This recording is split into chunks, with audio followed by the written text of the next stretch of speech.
No niin, täällä olisi juuri katsastettu Polo ja leima lähellä 2026 vuonna puhtalla paperilla. Tällainen Polo, ikiliikuja TTI-koneella, monikoittokorinen 5-ovinen auto.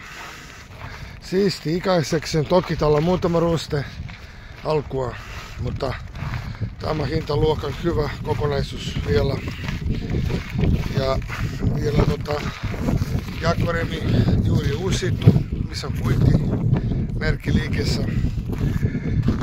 Ja aika kallis perushuolto, eli jakoremi nyt on seuraa 150 000 kilometriä. Siisti auto. Uudet Nokian Hakapelitta 9 on kyse. Ihan uudet renkaat täällä, 400 euroiset. Ja myös kesärenkaat on uutta vastaavassa kunnossa. Monikaiton kori pienellä verolla ja vakuutusmaksulla. Kumminkin ilmastointi löytyy ja kaikki tärkeä varusteet.